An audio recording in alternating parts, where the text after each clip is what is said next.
titled, she's the author of a collection titled To Drink from a Wider, like wide bowl. I love that title, which was published by Evening Street Press just last year, 2022, and won the Sinclair Poetry Prize that year. And talk about productivity, she has a new chapbook out that came out in January of this year. It's titled On Shifting Shoals. It came out from Kelsey Books, as I say, earlier this year, and chronicles a decade of living with the ocean in her backyard in North Carolina, USA. So we can all be very envious of her location. After retirement, she got serious about her own writing, and over the past 5 years has published poems in many journals and anthologies, received a Pushcart nomination, and won some prizes, and formed wonderful, like many of us, have formed wonderful ties with poets all over the English-speaking world. She notes that she's only been to Canada twice, both times only to Toronto. The first time was when she was 8 years old, and her shoe fell off climbing the spiral staircase at Castle Loma. I'm not familiar with Castle Loma, but I'm sure Canadians are. So she enjoys the vicarious associations through poetry with Canadian poets like the poets here this evening.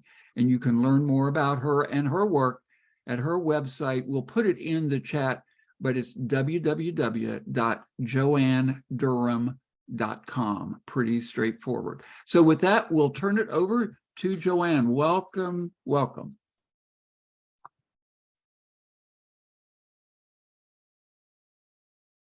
You're muted, Joanne. Sorry.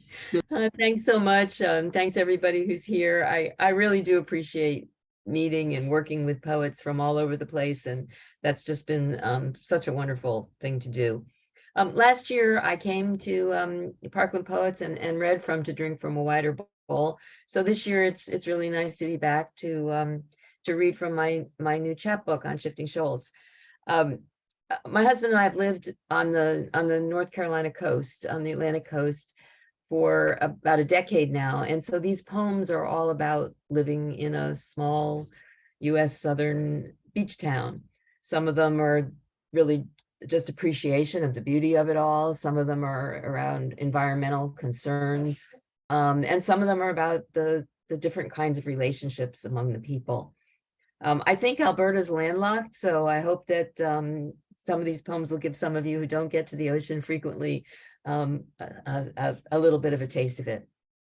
I'm going to start with the poem that is where the title On Shifting Shoals comes from. And this is also the poem that's in the new Parkland Poets anthology that's coming out in a week or two, I guess. It's called The Hunt. Walking along the shoreline in January's cold clarity, my friend Sandy spies a shark's tooth, coveted treasure of every beachcomber. Its smooth shine catches her practiced eye. She gives it to me, a novice at these things, though my students and I have read plenty about sharks, how they occasionally mistake a wave-riding human for a creature of the sea, while we stalk and slaughter millions of them, cut prized fins from live bodies, toss butchered remains into bloodied waves. I tell her how 8-year-old Elmer cried, "That's not fair. No wonder they attack us." Sandy thanks me for this shard of child sense that hunts for justice through shifting shoals. She tucks his words into her mind's pocket as I roll the hard edge of my fossil between the warm fingers of my glove. The next poem is a little lighter tone, but has some serious undertones, I guess. It's called The Senior Citizen and the Boy Scout. The Boy Scout by Troops 42's stand at the fair jumped up and ran to help me lock my bike. Truth is, I didn't want help. You see, I'm 63 and quite able to pedal around town. It wasn't his fault. The leader behind the table egged him on. "Help her, Dan. I said, I'm fine, but the man insisted, and poor Dan has learned to obey these commands. I'm not the nimblest with my hands through coils and key, but the way I see it, if I do it more, I'll be better by 64. I could have been gracious and agreed, and everyone would have been set at ease, except me. Instead, in a tone that surely cast me as a crusty old crone, I said, I don't need your help. He backed off, and I fiddled with the lock until it caught. I walked away. All day I replayed what I wish I'd been mature enough to say. Thanks, I'll try it myself if I can. You're a kid. I bet you understand. Still, couldn't a troop leader have told that part to Dan?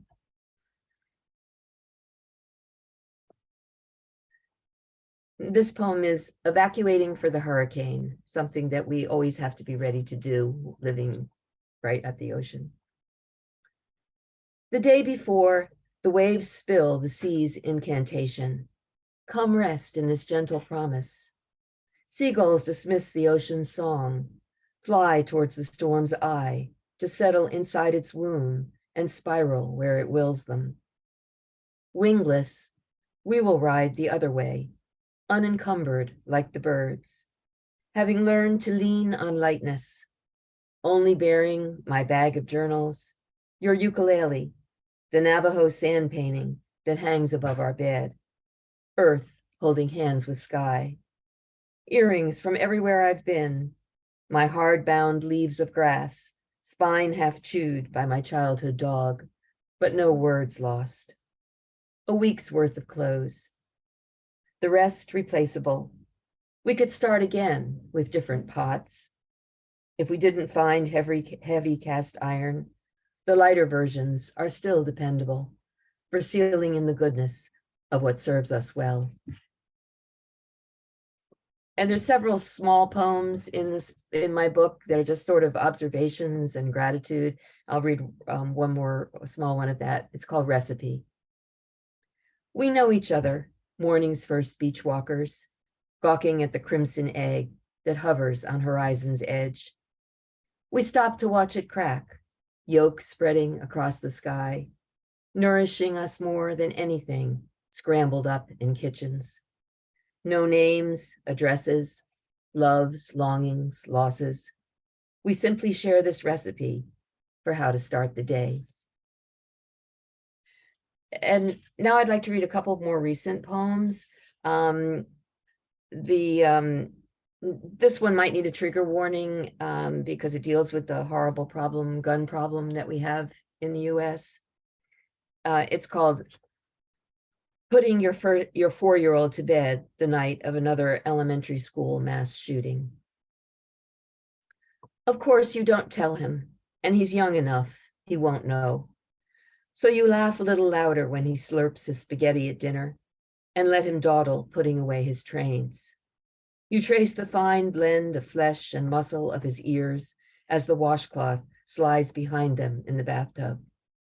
You wrap him in his rocket ship towel, his pink child smell too sweet to bear, and want to hold him there, grounded to this spot forever.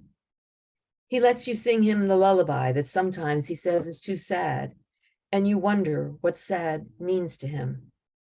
Your voice breaks at "Don't be afraid," because the fear that is baked into being a parent clogs your throat.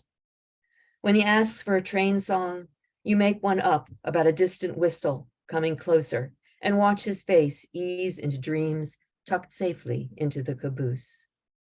You can't call this leaden mass that is your body grief. That belongs to those whose bathtubs are empty tonight, whose towels hang dry and useless on their hooks. But anger knifes deep through your skin. Rage leaks from every wound. The madness is so big, he's so small. And finally, I'd like to share also a recent poem. I've been writing a lot of ekphrastic poems, and this one is from a painting by Henri Rousseau, and I am going to share my screen so that you can see it.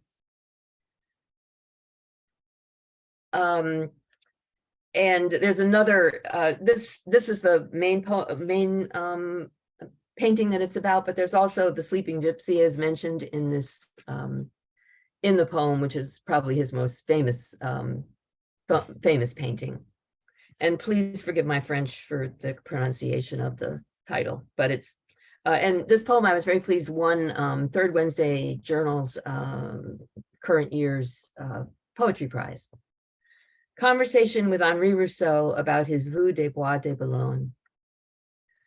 The focal point in the painting, two tiny distant figures.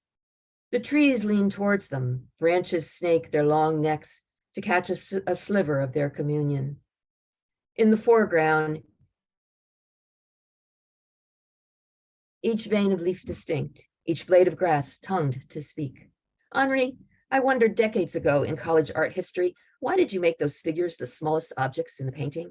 What good was a focal point if you couldn't tell if it was mother and child, bear and swan, angel and grim reaper, contemplating a deal to disquiet those woods that sought only shade and light?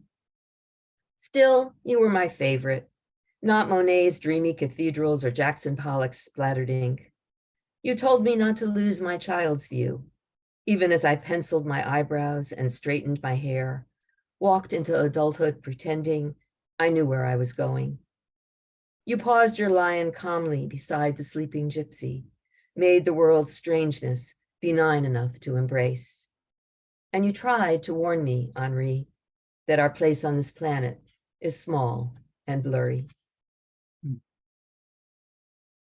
Lovely.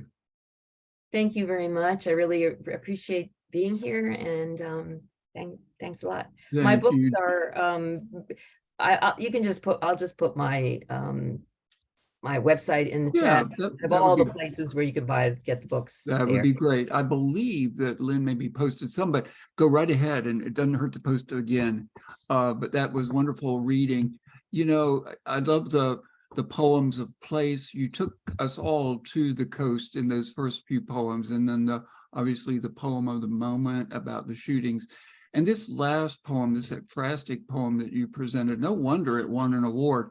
First off, that piece by Rousseau is very evocative, and your poem is similarly wonderfully colorful to match that that piece. So thank you for sharing all of that wonder with us. You'll want to take a look also at the chat. You're getting a lot of admiration there expressed by your co-poets in the chat room. So enjoy those comments. And again, gratitude to you, Joanne, for being here this evening. Thank you.